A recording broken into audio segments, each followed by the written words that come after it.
말씀 듣기 위하여 한 번 더 기도하겠습니다. 진리의 성령님, 우리를 모든 진리 가운데로 인도하시고 예수님이 우리에게 원하시는 뜻을 생각나게 하시고 결단하게 하시고 순종케 하여 주시옵소서. 예수님 이름으로 기도합니다. 아멘. 오늘 설교 제목은 하나님의 일은 쉽게 하려다 망한다 라는 제목입니다. 오늘 읽은 본문은 이 본문으로 충분하지 않고 다음 부분까지 쭉 읽어 나가야 이해가 더 잘 됩니다. 그러나 너무 본문이 길면 조금 앞에서 봉독하시는 분들도 힘들고 또 여러분들도 집중력이 떨어질 것 같아서 본문을 11절까지만 했는데 이 내용을 요약하면 이렇습니다. 블레셋과의 전쟁에서 언약궤를 빼앗긴 일이 있었습니다. 사울 왕 때 그랬죠. 이미 죽었어요. 사울 왕은. 사울 왕 때 언약궤를 빼앗겼다가 블레셋의 신전에다가 언약궤를 두니까 그들이 섬기던 다곤이라는 인어공주신, 아랫도리가 물고기예요. 아랫도리가 인어공주 아빠 트라이튼 같이 생긴 게 바로 다곤신입니다. 물고기신. 그 다곤신이 법궤 앞에서 넘어져서 목이 부러지고 손목이 부러지고 이런 일이 발생하고 또 다른 곳에 옮겼더니 거기 전염병이 생기고 아주 도시마다 황폐하게 됐어요. 그래서 블레셋의 5도시가 다 쑥대밭이 됩니다. 언약궤가 가는 곳마다 그렇게 된 거예요. 근데 그 언약궤는 왜 가져갔습니까? 처음에 하나님이 명령하시지도 않은 전쟁에 언약궤만 들고 가면 이길 줄 알았던 거예요. 그래서 이스라엘 장로들이 이상한 짓을 해서 그 언약궤를 빼앗기고 말았던 것입니다. 그래서 블레셋이 쑥대밭 되니까 돌려보내요. 돌려보내는데 어떻게 보내냐면 수레에다가 싣고 젖먹이는 엄마 소를 유다와 블레셋의 국경 지역인 베세메스라는 곳에서 수레에다가 언약궤를 실어서 보냅니다. 보내는데 그들이 생각하기를 여기 송아지를 데리고 있으니까 젖먹이는 어미소가 신적인 어떤 명령이 아니면 본능적으로 자기 새끼한테 돌아올 것이다 이렇게 생각을 한 거예요. 이 언약궤가 만약 이스라엘 나라의 진짜 신비한 신적인 물건이면 곧장 그들에게로 돌아갈 것이다. 그리고 우리는 재앙에서 면제될 것이다.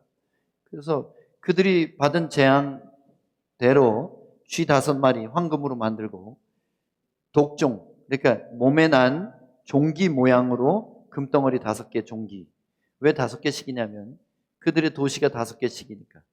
그들의 도시, 주요 도시가 5도시예요. 그래서 그 이스라엘의 하나님께 용서를 구하는 예물을 넣어가지고 언약궤를 돌려보내는 거예요. 근데 소가 돌아보지도 않고 그냥 곧장 이스라엘로 가버립니다.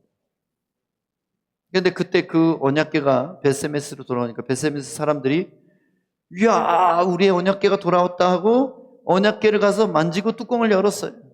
연 순간 그 자리에서 그것을 본 70명이 죽었습니다.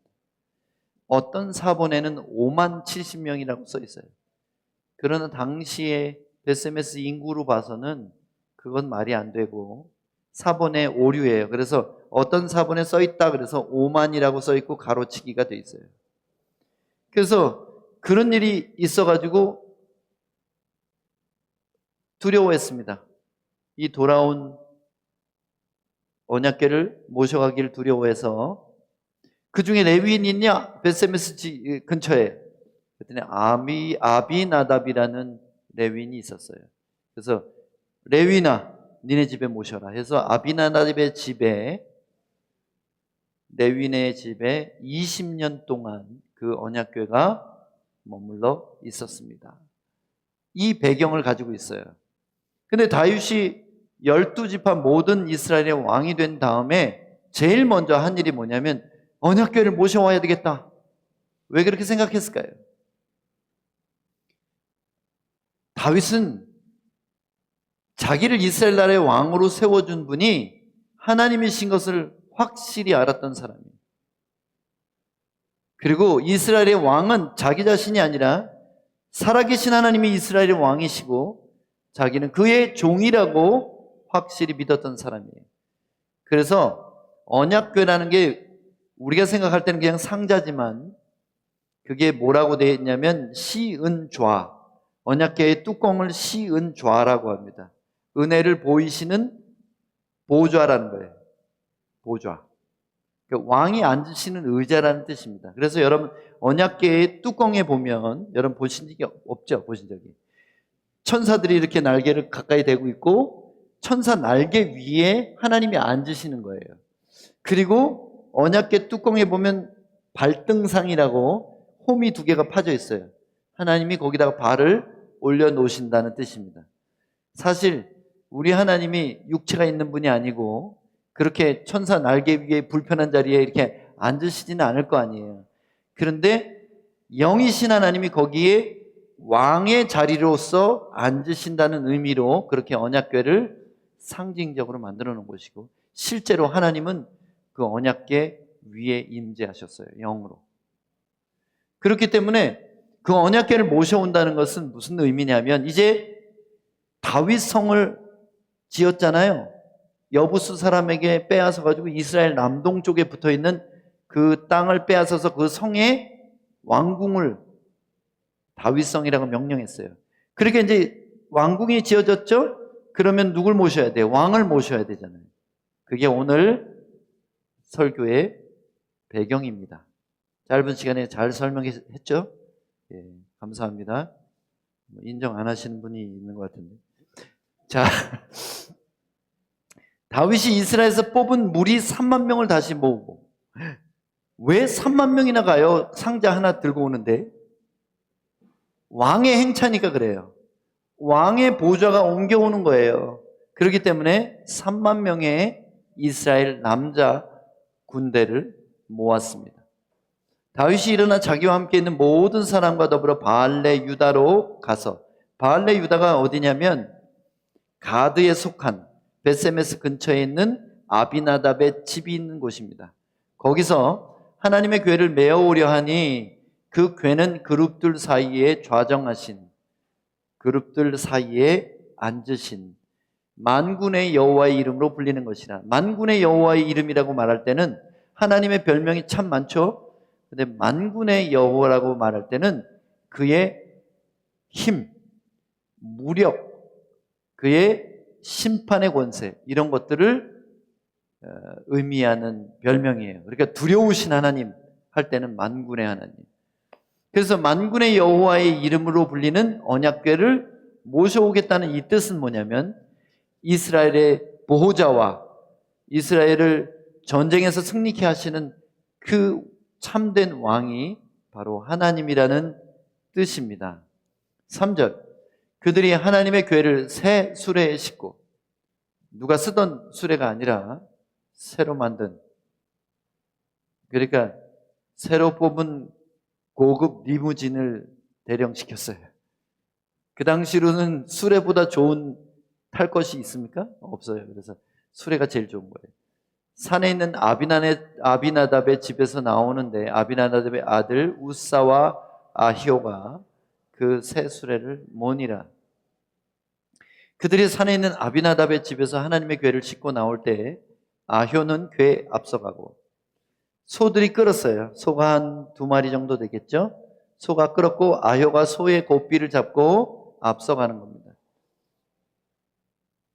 다윗과 이스라엘 온 족속은 잣나무로 만든 여러 가지 악기와 수금과 비파와 소고와 양금과 제금으로 여호와 앞에서 연주하더라. 모든 악기를 동원해서 하나님을 찬양했습니다. 이건 왕의 행차라는 뜻이에요. 지금 3만 명이 앞뒤로 가고 그리고 군악대가 연주하고 거기서 나라의 왕이 그 앞장서서 간다는 거예요. 임금님의 행차처럼. 근데 6절에 보니까 그들이 나곤의 타작마당에 이르러서는 소들이 뛰므로 우사가 하나님의 궤를 붙들었더니 왜 소들이 뛰었을까요? 질문. 성경 퀴즈. 왜 뛰었을까요? 답은 성경에 나오지 않습니다. 이게 정답이에요. 성경에 왜 뛰었는지 안 나오는데 많은 사람들이 악기 소리가 시끄러워가지고 깜짝 놀랐을 거라고 이야기합니다만은 근거가 전혀 없어요. 왜냐하면 악기 연주는 계속 처음부터 되고 있는데 갑자기 타작 마당에 들어와서 뛰었다 그랬잖아요. 뛰었다는 것은 달려갔다는 거야, 앞으로. 근데 수레가 바퀴가 옛날에는 타이어가 아니라 나무로 된 거죠. 그러니까 충격 방지 장치가 없어요. 타이어가 나무가니까 쿵쿵쿵쿵 뛰니까 그 안에 담겨있던 언약궤가 슬슬슬슬 뒤로 흘러내려오는 거예요. 근데 왜 뛰었을까요? 저는 여기 힌트를 타작마당에서 찾았습니다. 이것도 성경의 정답은 아니에요. 곡식단을 쌓아놨을 거 아니에요, 타작마당에. 소들이 야, 저기 먹을 거다. 그래서 우리 집 된장이처럼 전속력으로 앞으로 뛰어간 거예요. 그러니까 이제 이게 언약궤가 흘러나왔습니다. 그랬더니 뒤에 가던 아비나답의 큰아들 우사가 우사! 그렇게 받았어요. 언약궤를 막았어요, 손으로. 그랬더니 그 자리에서 어떻게 됐어요?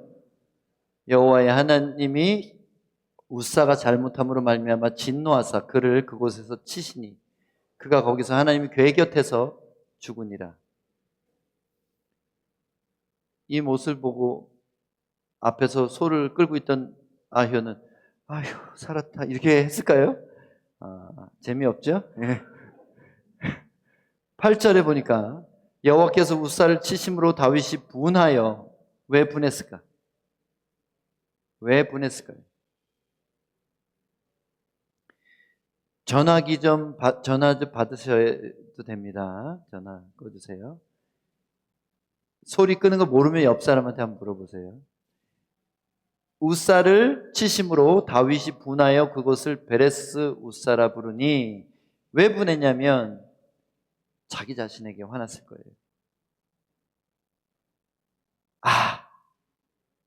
이게 아닌데. 왜냐하면 다윗은 율법에 아주 익숙한 사람이에요. 주야로 율법을 묵상한 사람이에요. 그래서 하나님의 율법을 너무 잘 아는데 자기가 알면서도 아비나답이 한 일을 그냥 놔뒀다. 그것 때문에 너무 화가 난 거예요. 그래서 저 아까운 백성 레위인 하나가 나 때문에 죽었구나. 그래서 화가 난 거예요. 그래서 그곳 이름을 베레스 우사라고 지은 겁니다. 베레스 우사가 뭐냐면 페레츠라는 이 말은 터뜨리다, 폭발시키다 이런 뜻이에요. 우사를 폭발시켜버렸어요, 하나님. 9절에 보니까 다윗이 그날에 여호와를 두려워하여 이르되 여호와의 궤가 어찌 내게로 오리오 하고 다윗이 여호와의 궤를 옮겨 다윗성 자기에게로 메어가기를 즐겨하지 아니하고 가드 사람 오벳 에돔의 집으로 메어간지라. 가드에 레위인이 하나 더 있는데 그 사람의 이름은 오벳 에돔입니다. 오벳 에돔은 전에 출애굽 당시에 모세를 대항하여 반역했던 누구죠? 고라의 한참 후손이에요. 고라의 후손. 고라의 후손이었던 오벳에돔의 집에 석 달을 있었는데 여호와께서 오벳에돔과 그의 온 집에 복을 주시니라. 이 사건을 여러분 설교를 혹시 들은 적이 있는 분들도 있을 거예요. 근데 이 사건의 핵심을 들으셨는지는 잘 모르겠습니다. 그래서 이 질문을 여러분에게 드립니다. 하나님은 우사를 왜 죽이셨을까? 가만히 생각해 보면 우사는 잘못이 없는 것 같은데 왕이 허락했고 자기 아버지 레위인이 명령한 대로 수레를 따라가고 수레를 보호하고 언약궤를 지킨 것뿐인데 갑자기 언약궤가 떨어지려고 그러는데 그럼 놔둬요? 하나님의 언약궤가 바닥에 떨어져가지고 뚜껑 열리고 부러지고 땡그렁 해가지고 그 안에 항아리 다 쏟아지고 그렇게 놔둬요? 자동적으로 받았을 거 아니에요. 딱 막아서. 근데 무슨 잘못이라고 하나님은 너무하시다. 이렇게 생각하는 사람이 있어요. 그죠? 인간적으로 생각해 보면 우사는 그 귀중한 언약궤를 바닥에 떨어지지 않게 하려고 충성한 것뿐이에요. 그리고 어쩌면 충성 생각하기도 전에 반사적으로 몸이 갔을 수도 있어요. 브라질 사람이라면 손으로 안 받쳤을걸? 이게 발로 이렇게 반사적으로 축구 하는 것처럼 브라질 사람이라면 발로 탁 잡았을 거예요. 근데 왜 죽였지? 하나님이 너무하시다, 무섭다. 그래서 하나님의 일을 하겠나? 하나님 일하다가 실수하면 우리 이거 아니야, 이런 생각을 할 수도 있을 거 아니에요. 그리고 만일 하나님을 그렇게 사랑하시는 다윗이 그랬다면 그 자리에서 죽었을까 안 죽었을까? 한번 생각해 보신 일 있어요? 죽었다 안 죽었다? 다윗이 했다면 죽이셨다 안 죽이셨다? 죽이셨다. 하나님은 사람을 차별하시는 분이 아니에요. 공평합니다. 그런데 우사의 죽음의 근본적인 원인은 다윗 왕과 아비나답에게 있습니다. 이거 모르셨죠? 다윗 왕과 아비나답이 잘못이에요. 왜 그런지 한번 그 이유를 볼까요? 우사보다도 더 큰 잘못이 있던 사람이 이 두 사람이에요. 역대상 15장 13절에면 보면은 이 일에 대한 다윗의 후일담이 나와요. 이 일에 대해서 후회하는 말을 해요. 성경은 성경으로 풀어야 돼요. 딴소리 하면 안 됩니다. 전에는 너희가 매지 아니하였으므로 우리 하나님 여호와께서 우리를 찢으셨으나, 우사 사건 얘기하는 거예요. 이는 우리가 규례대로 그에게 구하지 아니하였음이라 하니. 다윗이 알고 있었던 두 가지 잘못. 하나는 술에다 실는 것 자체가 하나님의 명령을 어긴 거예요. 매야 되는 거예요. 두 번째는 하나님의 언약궤를 옮길 때는 늘 하나님께 물어보고 옮겨야 됩니다. 이 두 가지를 안 했다는 거예요. 하나님께 기도하고 번제와 화목제를 드려서 하나님의 음성을 듣고 나서야 언약궤를 메고 옮겼어야 돼요. 그런데 그분의 규례를 이미 알고 있었던 다윗이 그 순간 깨달은 거예요. 아우 분하다, 내가 잘못했다, 이렇게 생각한 거예요. 다윗과 아비나답은 이런 생각을 했습니다. 거기서부터 시온성까지는 15km가 넘는 길이에요. 그러면 레위인들이 그것을 메고 광야를 떼학볕에 그거를 걸어갈 생각을 해봐요. 특별히 아비나답은 자기 집에 20년 동안 모셨는데 아무 일이 없었어요. 평안했고, 그러니까 내가 법궤 지키는 사람이야. 자기의 공을 그동안 내가 수고한 거를 온 백성과 왕에게 알리고 싶었던 거예요. 근데 자기 아들들이 메고 그 광야길을 걸어갈 생각하니까 이거는 사람이 할 수 있는 일이 아니야. 언약궤 자체는 크진 않습니다. 70cm가 안 되는 요만한 크기예요. 요만한 거예요.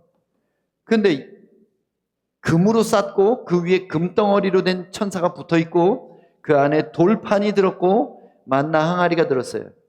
그렇기 때문에 이 총 중량은 적어도 40kg, 50kg 이상 되는 무거운 거예요. 그 무거운 거를 레위인들이 메고 걸어갈 생각을 하니까 편하게 가자. 아비나답이 생각하기를, 자기도 율법을 알았어요. 레위인이었기 때문에. 나이 많은 레위인이었기 때문에 율법을 모를 리가 없어요.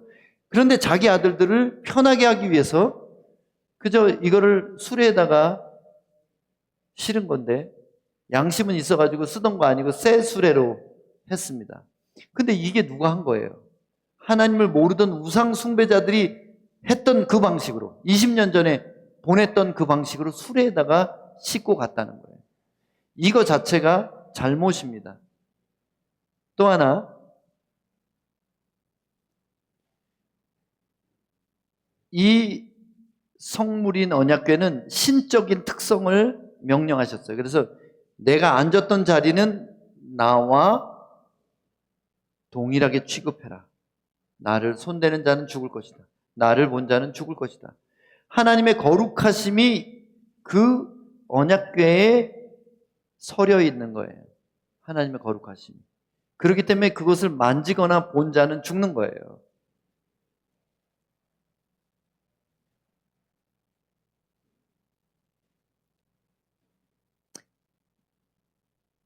아비나답이 왜 자기가 앞장서서 갔을까요?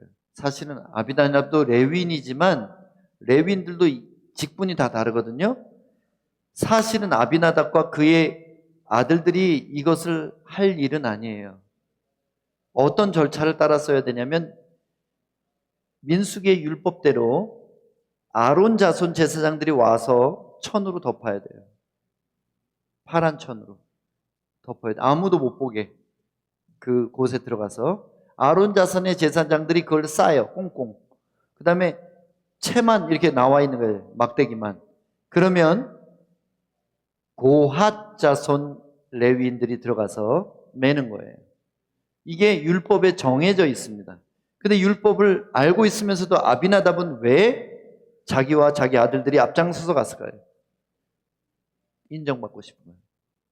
온 이스라엘에 내가 20년 동안 언약궤 모셨어. 이 경사스러운 날에 내가 드러나야지. 그 마음이 있었던 거예요. 그렇기 때문에 이것은 아비나답의 큰 실수고, 그걸 그래? 그렇게 할 거야? 알았어 하고 인정해준 다윗 왕의 큰 실수라는 거예요. 그래서 다윗 왕과 아비나답이 제일 큰 죄인이 되고 만 것입니다. 그리고 언약궤를 메고 가기 전에는 반드시 번제와 화목제를 드려 하나님께 허락을 받고 제사를 드리고 갔어야 되는 거예요. 왕이 행차를 하는데 왕한테 안 물어보고 가는 게 말이 돼요? 한번 생각해 보세요. 왕이 어딜 가셔야 되는데 왕께는 안 물어보고 따라오세요 이렇게 하는 게 말이 돼요? 안 되죠. 민수기 4장 15절입니다. 진영을 떠날 때에 아론과 그의 아들들이 성소와 성소의 모든 기구 덮는 일을 마치거든 고핫 자손들이 와서 맬 것이니라. 그러나 성물은 만지지 말라. 그들이 죽으리라. 회막 물건 중에서 이것들은 고핫 자손이 맬 것이며. 분명히 하나님이 율법을, 두려운 율법을 줬어요. 손대면 죽는다. 와우. 이게 정확한 절차예요. 아론 자손 제사장들이 지성소 안에서 언약궤를 덮고 고핫 자손들이, 레위인들이 와서 어깨에다가 매야 하는 것입니다. 절대로 만져서는 안 돼요. 스쳐서도 안 돼요. 그게 얼마나 무서운 거예요. 그것은 하나님의 임재와 통치를 나타내는 하나님의 보좌이기 때문입니다. 실제로 거기에 하나님이 임하시기도 하셨고, 이게 신적 거룩함이 있는 물건이라는 거예요.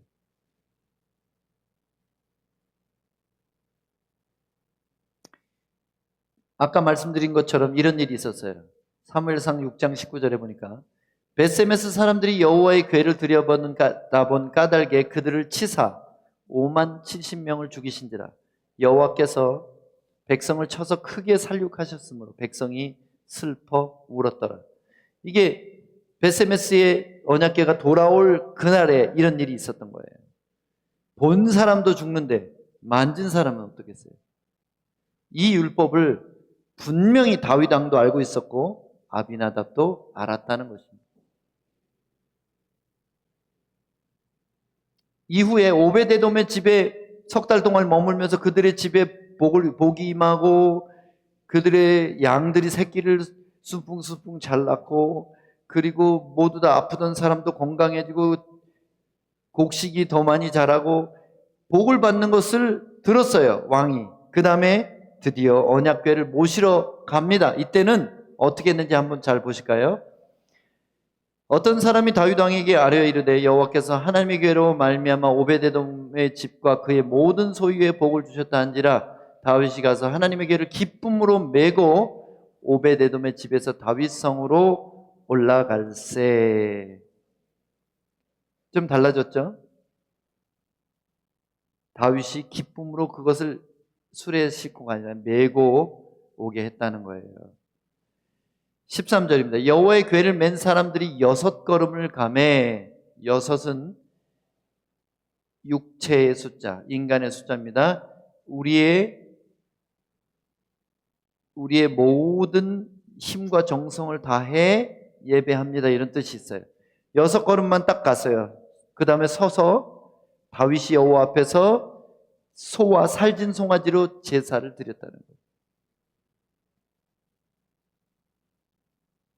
14절 다윗이 여호와 앞에서 힘을 다하여 춤을 추는데 그때에 다윗이 배 에봇을 입었더라. 제사장만 입는 에봇을 입은 이유가 뭡니까? 다윗이 율법을 어긴 거예요? 아니요. 의도적으로 배 에봇을 입었어요. 왜냐하면 시온성에다 언약궤를 모시는 것이 너무너무 기뻐서 나는 이 시간 이 나라의 왕으로서 하나님 앞에 가는 것이 아니라 온 백성의 제사장의 한 사람으로서 예배 인도자로서 당신을 맞이합니다. 이런 의미예요. 그래서 왕복을 입지 않고 배로 된 그냥 수수한 제사장의 에봇을 입은 것이에요. 이스라엘의 진정한 왕은 내가 아니라 바로 언약궤 가운데 좌정하시는 하나님이십니다. 이 고백을 드린 것입니다. 이것을 통하여 하나님이 기뻐하셨어요.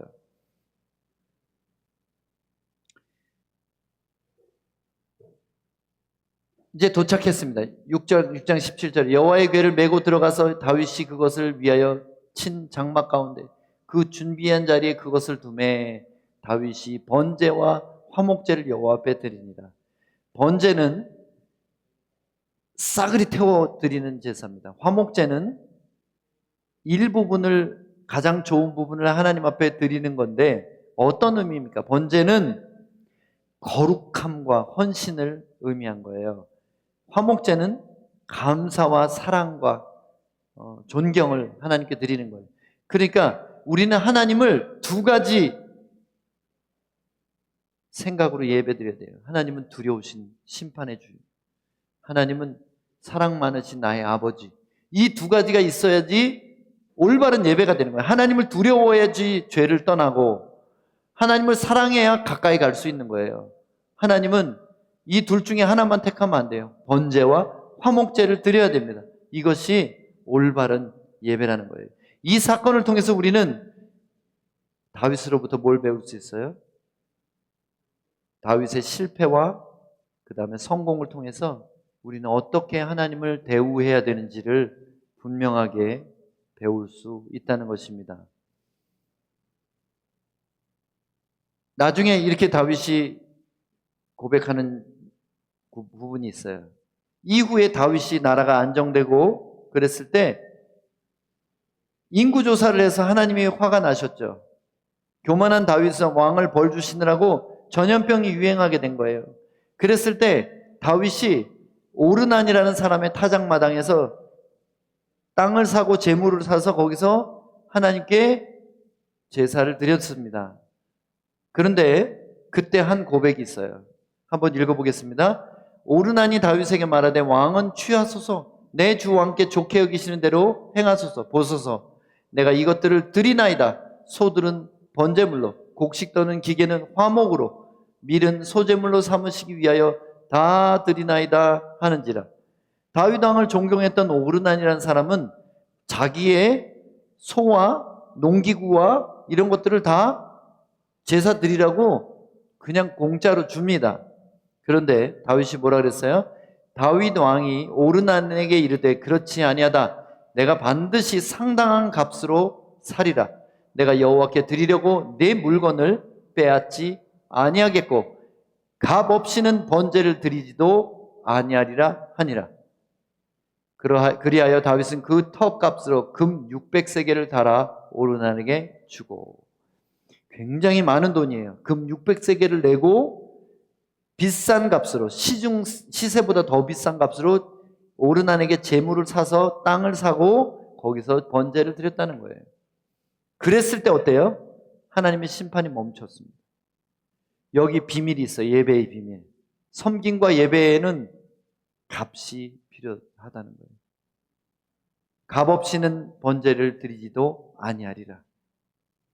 다윗이 깨달은 거예요. 우리가 하나님을 섬길 때는 우리 생각에 편한 대로 해서는 안 돼요. 우리는 수레가 더 효율적이라고 생각하지만 하나님은 우리에게 피와 땀과 눈물을 요구하십니다. 그 무거운 것을 지고 온 레위인들은 짐승의 피가 튀었을지도 모르고 먼지와 땀과 눈물과 감격과 어깨 통증으로 얼마나 힘들었을까 한번 생각해 보세요. 그러나 하나님은 그 자체를 헌신으로 예배로 보신다는 거예요. 하나님의 일을 할 때는 대가 없이 하려고 해서는 안 됩니다. 오늘 본문을 통한 교훈을 정리합니다. 하나님의 일을 할 때 나의 공을 나타내려고 하지 말고, 이게 누가 한 거예요? 아비나답이 한 일이에요. 나의 공을 나타내려 하지 말고 하나님을 도와드리려는 교만을 버리라. 누가 한 거예요? 우사가 한 거예요. 우사의 이름 뜻이 뭔지 아세요? 능력, 힘, 이런 뜻이에요. 근데 하나님은 인간의 능력을 폭발시켜 버리십니다. 베레스 우사예요. 하나님의 인간의 힘과 지혜를 아무것도 아닌 것처럼 여기십니다. 우리가 섬기는 것은 하나님 도와드리는 거 아니에요. 우리가 헌금하는 거, 가난하신 하나님을 보태드리는 거 아니고, 우리가 봉사하는 거, 힘없는 하나님을 도와드리는 게 절대로 아닙니다. 우리는 하나님이 우리에게 주신 사명을 두렵고 떨리는 마음으로 기쁨으로 감당해야 되는 종들이라는 거예요.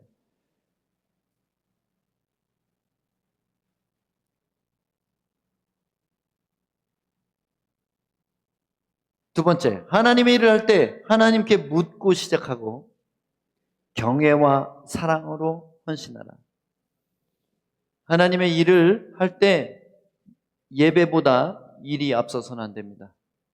하나님께 묻는 것보다 내 계획으로 일을 진행하는 게 앞서서는 안 돼요.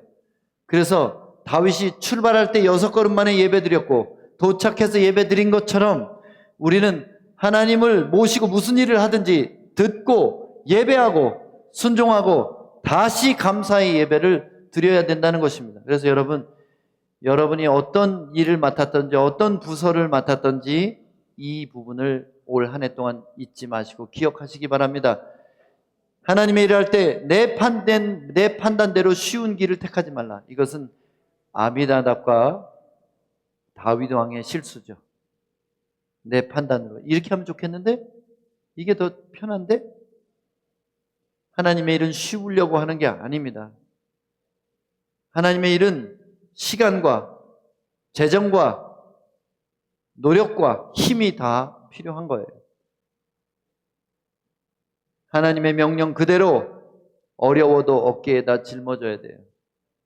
하나님의 일을 할 때는 내 어깨가 아파야 돼요. 왜냐하면 우리가 어깨에 진 직분과 사명의 무게는 하나님의 보좌와 같은 영광의 무게이기 때문입니다.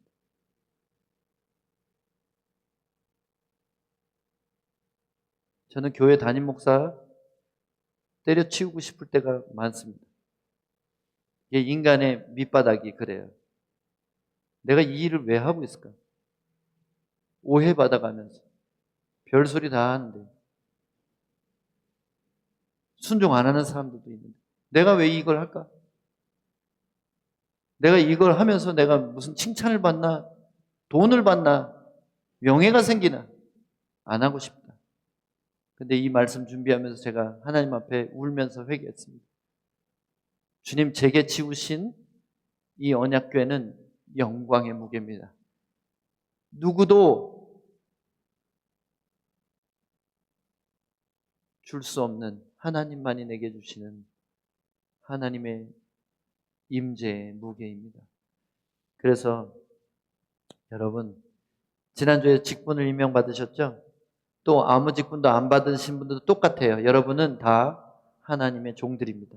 하나님을 모시고 1년을 영광스럽게 대가를 지불하며 섬기셔야 됩니다.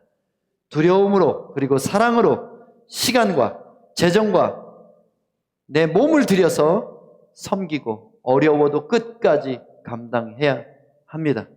그것은 세상 사람들이 알 수도 없고 그 무엇과도 비교할 수 없는 영광의 무게이기 때문입니다.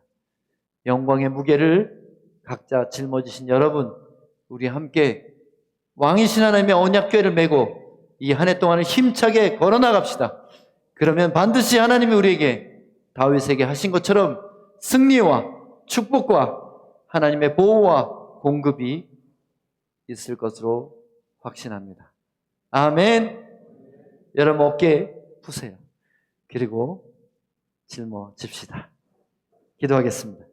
하나님 아버지, 우리 소망의 교회 성도들이 각자 맡은 사명대로 영광의 무게를 함께 짊어지고 기쁘게 이 한 해를 대가 지불을 하며 나갈 수 있도록 성령을 통하여 우리를 도와 주시옵소서. 예수님 이름으로 축복하며 기도합니다. 아멘.